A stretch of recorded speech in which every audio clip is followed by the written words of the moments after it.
once knew a nigga whose real name was William. His primary concern was making a million, being the illest hustler that the world ever seen. He used to fuck movie stars and sniff coke in his dreams. A corrupted young mind at the age of 13. Nigga never had a father and his mom was a fiend. She put the pipe down, but for every year she was sober, her son's heart simultaneously grew colder. He started hanging out, selling bags in the projects, checking the young chicks looking for hit and run prospects. He was fascinated by material objects, but he understood money never bought respect. He built a reputation cause he could hustle and steal, but got locked once and didn't hesitate to squeal. So criminals he chilled with didn't think he was real. You see, me and niggas like this have never been equal. I don't project my insecurities on other people. He fiended for props like addicts with pipes and needles, and so he felt he had to prove to everyone he was evil. A feeble-minded young man with infinite potential, the product of a ghetto-bred capitalistic mental. Coincidentally dropped out of school to sell weed, dancing with the devil, smoked until his eyes would bleed. But he was sick of selling trees and gave in to his greed.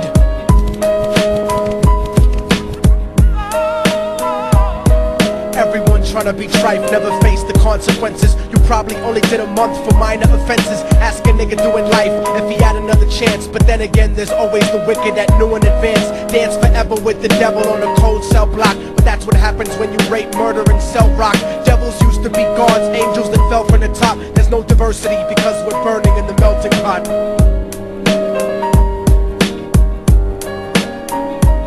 So Billy started robbing niggas, anything he could do to get his respect back in the eyes of his crew. Starting fights over little shit up on the block. Stepped up to selling mothers and brothers the crack rock. Working overtime for making money for the crack spot. Hit the jackpot and wanted to move up to cocaine, fulfilling the Scarface fantasy stuck in his brain. Tired of the block niggas treating him the same. He wanted to be major like the cutthroats and the thugs, but when he tried to step to him, niggas showed him no love. They told him any motherfucking coward can sell drugs. Any bitch nigga with a gun can bust slugs.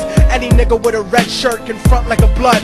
Even Puffy smoked the motherfucker up in the club. But only a real thug can stab someone till they die. Standing in front of them, staring straight into their eyes, Billy realized that these men were well guarded, and they wanted to test him before business started. Suggested raping a bitch to prove he was cold-hearted. So now he had a choice between going back to his life or making money with made men. Up in the sight, his dreams about cars and ice made him agree a hardcore nigga is all he ever wanted to be. And so he met them Friday night at 2:45.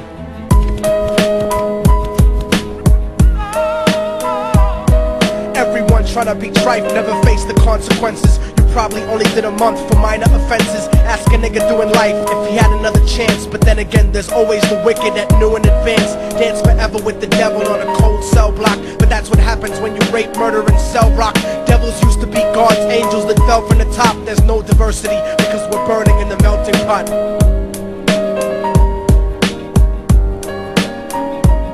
They drove around the project slow while it was raining, smoking blunts, drinking and joking for entertainment, until they saw a woman on the street walking alone, 3 in the morning, coming back from work on her way home. And so they quietly got out the car and followed her. Walking through the projects, the darkness swallowed her. They wrapped her shirt around their head and knocked her onto the floor. This is it, kid, now you got your chance to be raw. So Billy yoked her up and grabbed the chick by the hair and dragged her into a lobby that had nobody there. She struggled hard, but they forced her to go up the stairs. They got to the roof and then held her down on the ground, screaming, "Shut the fuck up and stop moving around." The shirt covered her face, but she screamed and clawed. So Billy stomped on the bitch till he broke in her jaw. Them dirty bastards knew exactly what they were doing. They kicked her until they cracked her ribs and she stopped moving, blood leaking through the cloth. She cried silently, and then they all proceeded to rape her violently. Billy was made to go first, but each of them took a turn, ripping her up and choking her until her throat burned. Her broken jaw mumbled for God, but they weren't concerned. When they were done and she was lying bloody, broken and bruised, one of them niggas pulled out a brand new 22.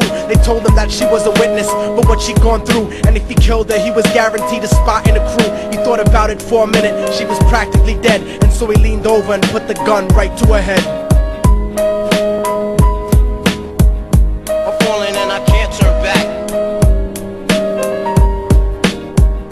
I'm falling and I can't turn back. Right before he pulled the trigger and ended her life, he thought about the cocaine with the platinum and ice, and he felt strong standing along with his new brothers. Cocked the gat to her head and pulled back the shirt cover, but what he saw made him start to cringe and stutter, cause he was staring into the eyes of his own mother. She looked back at him and cried cause he had forsaken her. She cried more painfully, and when they were raping her, his whole world stopped. He couldn't even contemplate. His corruption had successfully changed his fate, and he remembered how his mom used to come home late, working hard for nothing, cause now what was he worth? He turned away from the woman that had once given him birth, and crying out to the sky cause he was lonely and scared, but only the devil responded cause God wasn't there. And right then he knew what it was to be empty and cold, and so he jumped off the roof and died with no soul. They say death takes you to a better place, but I doubt it. After that they killed his mother and never spoke about it. And listen, cause the story that I'm telling is true, cause I was there with Billy Jacobs and I raped his mom too. And now the devil follows me